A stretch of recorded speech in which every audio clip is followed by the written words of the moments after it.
Hey everybody, this is Erica, the technology nerd who likes to film stuff, and in front of me I have the Alcatel One Touch. This is the Idol 3 5.5-inch version. I always get really excited to check out a phone that's at a very good price point. This is $250, an unlocked phone. I was fascinated to see what I could do with this phone at this price point. How nice was it? It's kind of like a mid-range-ish phone that plays out kind of like a flagship. So let's go ahead and open the box. You can see it says slide to unlock. I really like their packaging. Yes, I already unboxed this once. La la la. I hear things like it's not an official unboxing, but this is a cool presentation. Unlock bright, unlock loud. Oh, there's so many flaps. Then on each of the tabs of the box, we have a little bit about the phone, dual front-facing speakers featuring JBL audio. This does have front-facing stereo speakers. I always like to see phones that have those. Very, very much appreciated. 5.5-inch full HD display, so 1080p. They call it Technicolor Enhanced Display. I'm going to do some measurements and talk about that. That way we can see the performance of this display. This is an LTE phone that comes unlocked. So here we have the phone here, and underneath here we've got a couple of goodies. You've got our charging brick, and we've also got a SIM ejection tool, some GLB audio buds, and also our USB cable. Some other things that they want you to know are that it's got a 13 megapixel main camera and then an 8 megapixel front camera wide angle lens. So let's go ahead and take the phone out and put this aside. Oop, well, I'll try. So now here we have the phone out of the box, and as soon as I took this out of the box, I really liked the way that this feels. It's a very uniform feeling all throughout here, and also very thin. This is a phone that's entirely made out of plastic, so it's not like the likes of this new Galaxy S6, but I think that its materials feel high quality enough. I don't have any bending or creaking. That back cover is not user removable. But I think that especially for the price point, this does feel like a really nice phone. If we want to take a look at the design really quickly, you can see that we've got this kind of chrome band here, and then we've got kind of a brushed looking finish to it. So looking at the front here, this is where we have the 8 megapixel wide angle lens. Then we've got these dual speakers. This is stereo speakers here on the front. Very happy about that. On the top, we have a standard headphone jack. There's a microphone. Then on the left-hand side, we've got the power button. We've also got a SIM ejection tray coupled with an SD card slot. That's really nice that we have an SD card slot on this phone. On the left-hand side, there's just the volume rocker. Then on the bottom, we've got our micro USB port and a microphone. So this is a very symmetrical looking phone, and one of the features that I think is interesting, and one thing I actually like, is that it's reversible. The entire UI is reversible. So just say if you go like this, you can see that the phone switches. Of course, you can turn this on or off. But the unique feature is that if you receive a phone call, you don't have to fiddle around with trying to get it in the right orientation to answer the phone. You simply can just put it up to your ear, regardless of the orientation, and it's going to work. The receiver will either be on either end, and so will the microphone. And I have had a chance to do that already. I didn't even think about it this morning. I just answered my phone, and I realized after I hung up the call that, hey, it was upside down. That's kind of cool. Then on the back here, we have the 13 megapixel camera and a single LED flash. We've got idle there. Now, I'm sure some people will either like it saying idle or not. I think that this back cover has an interesting look to it. It's really just kind of like a textured matte feeling plastic. It doesn't appear to get too smudgy, which is nice. This phone does feel quite slippery in the hand. I haven't dropped it, not yet, but that is one thing I am a little bit concerned about, is that it does feel so slippery with the type of back cover that we have here. In terms of the design, one thing that I want to mention is that I'm not so keen on the button placement. You can see that this phone is quite tall, and of course I've got small hands, but even for people who have larger hands, I think that the power button is quite a stretch to try to get up to it. I would have liked it to be lower, maybe these two things reversed. And I find to have the same problem with the volume rocker as well, so it's kind of hard and fiddly to find that power button. I feel like I've touched it, but it turns out I'm actually touching that SIM tray. I do like that we have the option to double click the display like so, and it should turn on. You're going to turn on? Yes, yes you will. You can unlock it. You can see even from the home screen, you can double tap again and it will turn off. Interestingly though, once you turn it on, if you double tap here on the unlock screen, it won't turn off. So you're going to have to wait till it times out and turns off, or you're going to have to hit this yourself. So I find that to be interesting. I wonder if that's something that they will change. That's just something that I needed to remark. Now, with the phone at this price point, the thing that I've been most curious about is what is the performance like? This has got the Snapdragon 615 SoC inside of it. This has got an octa-core CPU, so we've got 4 cores, A53 cores clocked at 1.5 gigahertz, and also 4 A53 cores clocked at 1 gigahertz. We've got an Adreno 405 GPU. So looking at just general performance around the interface, I went underneath developer options and let's hit profile GPU rendering on screen as bars. And what I can see with this device is that, yeah, we do get some drop frames here and there. Sometimes I see that it's entirely smooth. Pretty much like right now, it's really nice and smooth underneath settings. And then sometimes we see it really lagging and dropping frames. For the most part, though, I have found it to be a good experience going around the interface. You can see, yeah, it's dropping some frames, but it's really not that bad. Of course, we get all kinds of messy drop frames once we start looking at the lollipop features. Oh, lots of drop frames. Where I have seen the most laggy, stuttering, and performance on this device is underneath the recent applications. Once I hit this clean all button, you can see it takes some time and kind of jerks a bit. I also noticed that it's not incredibly fast at opening some larger applications. So we have the room.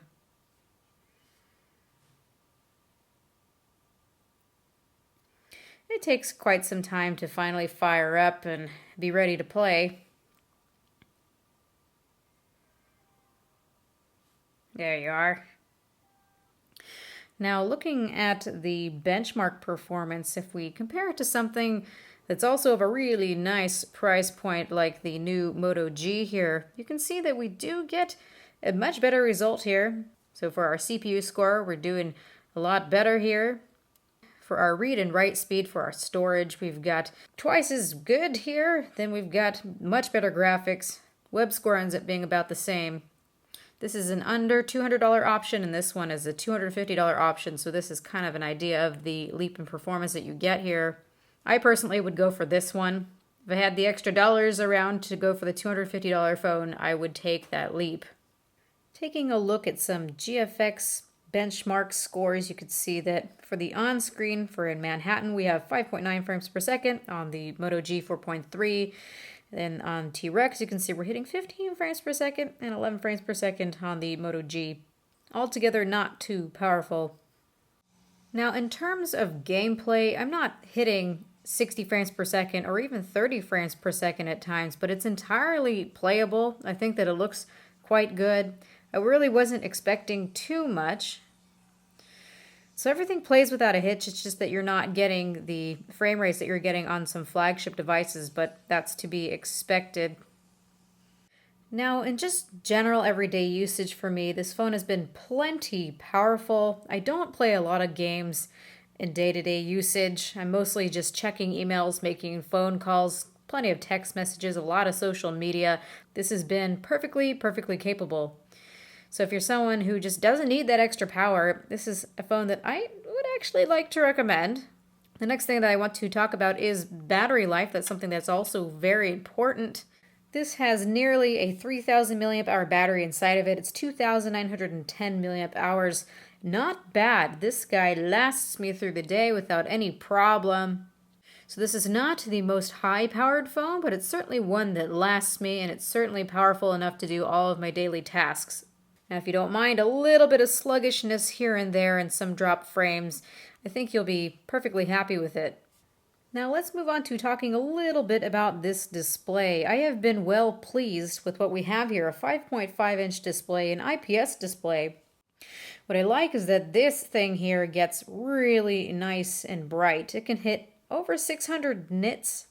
I do notice that this display runs quite on the cool side, over 7500K, so the white point is not sRGB accurate. I also noticed that when looking at the white point that we've got a lot of blue in there. We don't have enough red, and green seems to be just right, at least on my model here. But in terms of the colors, I don't think that they look too bad. To my eyes, for this price point, this display looks really quite nice, and I don't have much to complain about. I can see that they tried to target Gamma 2.2, which is actually pretty nice. It's 401 ppi, 1080p. It's pretty good.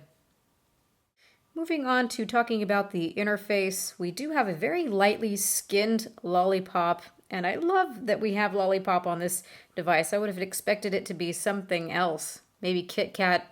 So it really does look just like vanilla lollipop, except for a couple of things they added. So on the lock screen, we've got some shortcuts. You can see you have access to your calculator. I find that to be nice. Got access to camera, music, shortcuts. You have barcode scanner right from your lock screen. Then when we click on something like folders, you can see that it folds outward, kind of folds into a folder. I thought that was kind of a cool looking animation. But otherwise, this really does look like a lollipop through and through. Have access to priority mode there. We do have the double tap function. Sometimes it works, sometimes it doesn't. I notice again, like before, I can't turn it off from the lock screen for whatever reason. I can turn it off though from the home screens.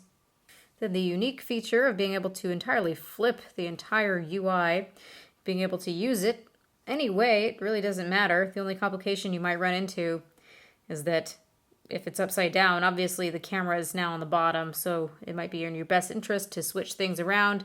Get to your front-facing camera on the front here.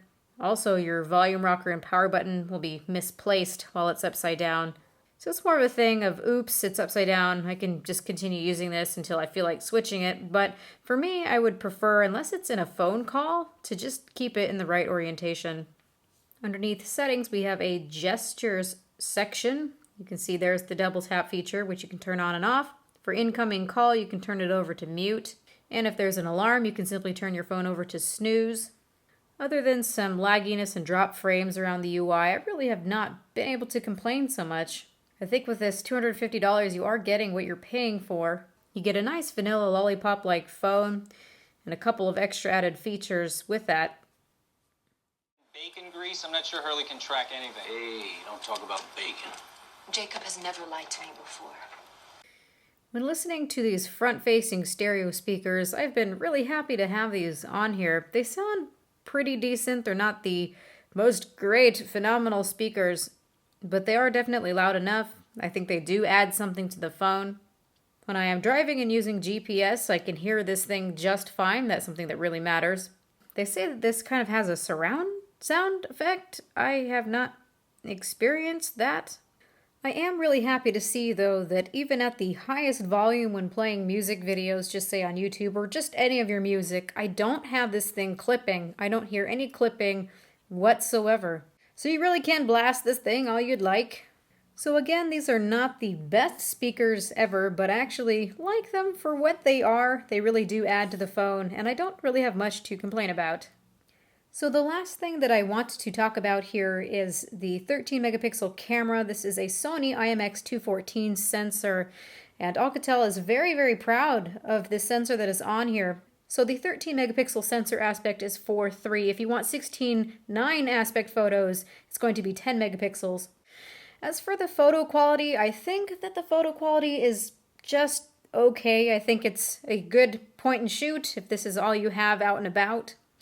I noticed that sometimes it can take pretty decent shots, and then sometimes I'm not so happy with the performance, such as the color rendering or the dynamic range.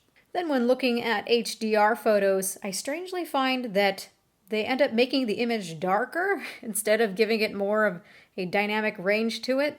So I kind of get a bit of mixed results with this camera.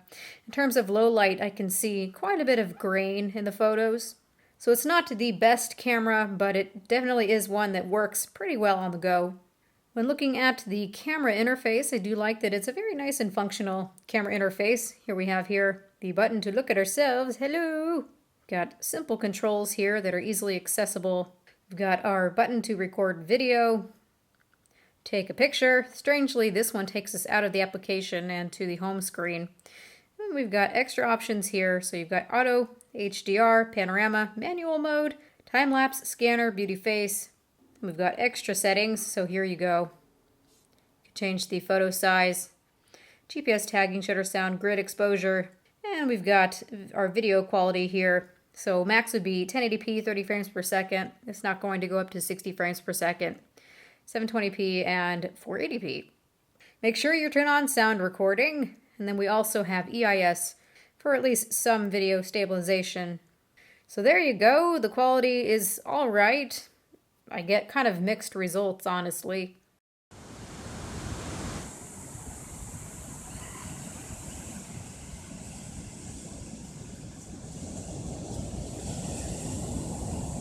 I have to take these off. I'm about to die. Take these off. It's not good. I'm taking off this.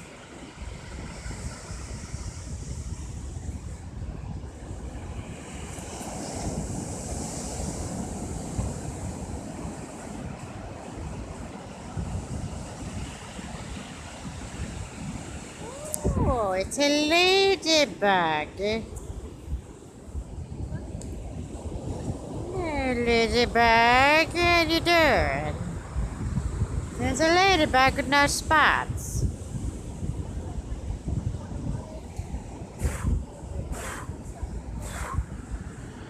It's gone.